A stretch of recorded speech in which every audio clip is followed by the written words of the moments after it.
की सास गुस्से में आती है।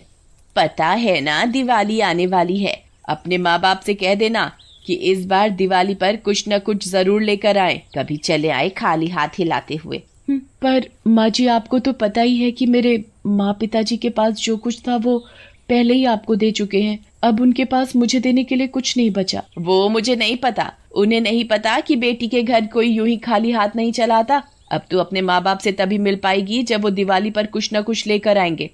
अपनी सास की बात सुनकर रानू रोने लगती है। माँ जी, वो कहाँ से दिवाली पर तोहफे लेकर देंगे? वो मुझे नहीं पता, अब ये रोना धोना बंद कर। तुझे पता है ना कुछ दिन बाद ही दिवाली है और घर की साफ सफाई भी करनी है और भी बहुत से काम करने हैं, तुझे पता है ना? हाँ माँ जी, मुझे पता है, मैं सब कर लूंगी। तभी रानू हिम्मत करके अपनी सास से कहती है, माँ जी, मुझे भी दिवाली मनानी है, मुझे भी नए कपड़े चाहिए। हा, दिवाली मनानी है, जाकर काम कर, मुझे बाजार भी जाना है दिवाली की खरीदारी के लिए। जब तक मैं बाजार से वापस लौटूं उससे पहले मुझे घर का सारा काम करा हुआ मिलना चाहिए और घड़ों में पानी भर कर रख देना। तुझे पता है ना, पेड़ वाले कुएं से पानी भर कर नहीं लाना, जो सरपंच के घर के पास कुआं है उसी के पास से पानी लाना है। ये कहकर रानू की सास बाजार चली जाती है। रानू बेचारी उदास हो जाती है और घर का काम करके वो घड़ा लेकर गांव के कुएं से पानी भरने चली जाती है। वो पूरे रास्ते यही सोचती जाती है, माँ पिताजी दिवाली पर मेरे लिए कहाँ से तोहफे लेकर देंगे?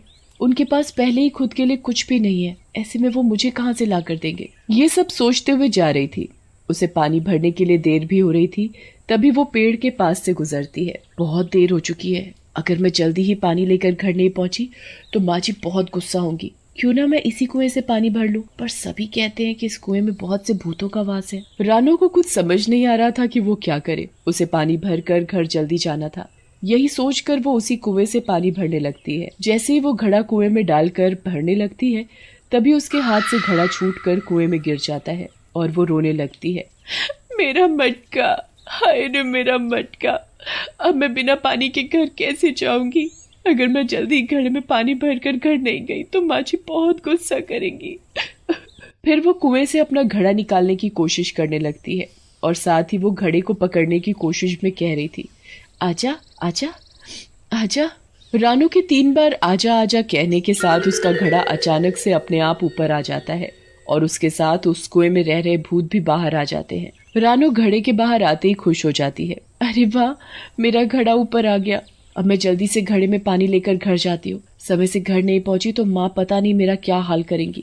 पर रानू को क्या पता था कि उसके 3 बार आजा कहने के साथ ही उस कुएं में रह रहे भूत भी बाहर आ गए हैं। फिर जैसे ही रानू पानी से भरा घड़ा उठाकर अपने घर की ओर जाने लगती है तो सभी भूत भी रानू के पीछे पीछे चल देते हैं।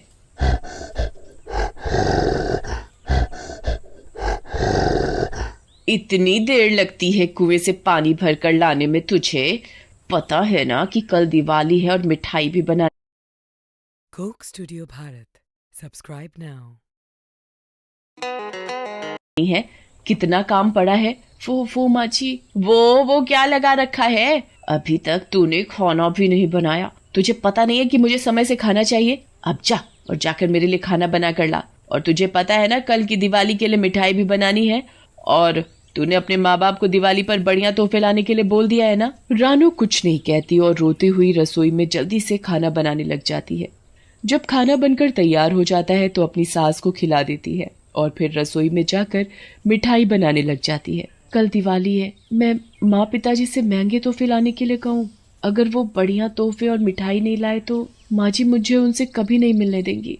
ये सोचते और मिठाई बनाते बनाते पता नहीं कब रानू की आंख लग जाती है और उसे नींद आ जाती है। तभी कुछ देर बाद ही रानू की आंख खुल जाती है और वहां पर भूतों को देखकर बुरी तरह डर जाती है।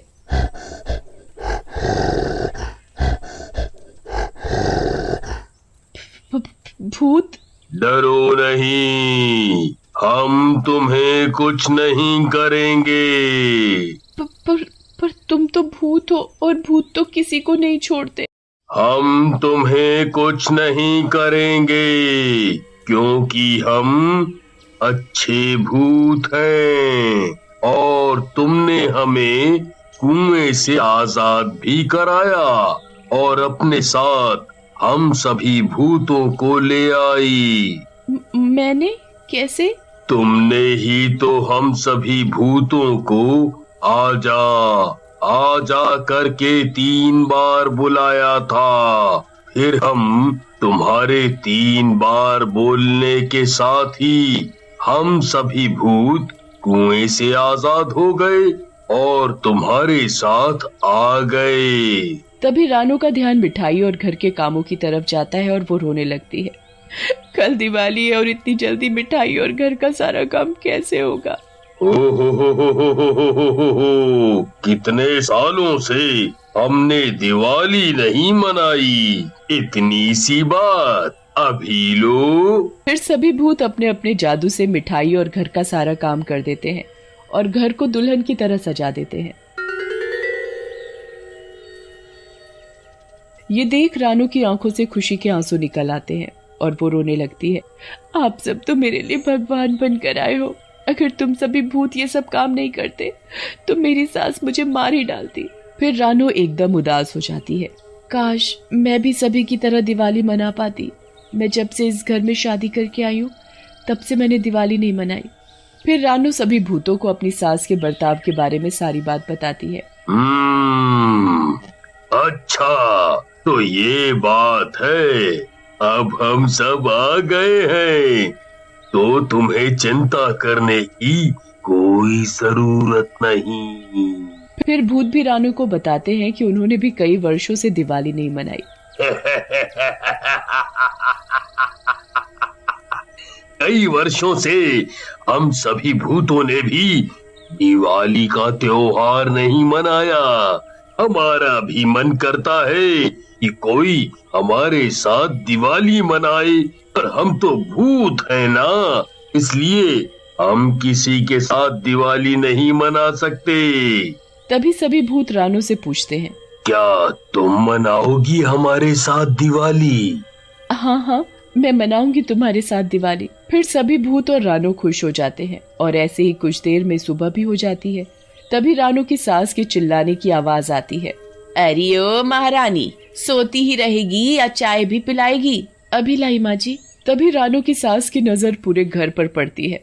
अरे वाह, ये घर तो बिल्कुल नया जैसा लग रहा है। इसने इतनी जल्दी घर को कैसे सजा दिया? तभी वो रानू से कहती है, मैंने जो तुझे मिठाई बनाने के लिए कहा था वो तूने बना दी? हाँ माँ जी, मैंने सारा काम कर दिया, अब कुछ भी नहीं बचा है। रानू की सास हैरान होती है, इसने इतना सारा काम अकेले, वो भी इतनी जल्दी कैसे कर लिया? अच्छा, और तेरे माँ बाप कब आ रहे हैं तोहफे लेकर? तभी एक आदमी हाथ में बहुत सारे तोहफे और बहुत सारा सामान लाकर रानू की सास को देता है। ये सारा सामान और तोहफे रानू के माँ पिताजी ने भेजे हैं। इतने सारे तोहफे देखकर रानू की सास फूली नहीं समाती और बड़ी ही खुश हो जाती है। और रानू भी अपनी सास को खुश देखकर खुश होती है। उसे पता था कि वो तोहफे और कोई नहीं बल्कि उन भूतों में से एक भूत लेकर आया है। और कुछ देर बाद जैसे ही शाम होती है, सभी गांव वाले और रानू की सास दिवाली की पूजा के बाद दिवाली का त्योहार मना रहे होते हैं। रानू और सभी भूत लोगों को दिवाली मनाते हुए देख रहे होते हैं। तभी अचानक से उसकी सास के कमरे में आग लग जाती है और वो बहुत जोर जोर से चिल्लाने लगती है, बचाओ बचाओ, अरे कोई मुझे बचाओ, नहीं तो मैं मर जाऊंगी। तभी रानू बिना कुछ सोचे समझे आग में कूद जाती है। तभी भूत भी उसके साथ आग में जाकर रानू की सास को बचा लेते हैं। तूने मेरी जान बचाई, मैंने तो तेरे साथ हमेशा बुरा सलूक किया है, फिर भी तूने मेरी जान बचाई। और तुम तो भूत हो, फिर भी भूत होकर तुम सभी ने मेरी जान बचाई। क्या भूतों के पास दिल नहीं होता? रानू की सास को अपनी गलती का एहसास हो गया था। वो अपने किए पर शर्मिंदा थी। फिर वो रानू को गले से लगा लेती है और रोने लगती है। आज से तू मेरी बहू नहीं बेटी है, और तुझे दिवाली का त्योहार मनाना अच्छा लगता है ना?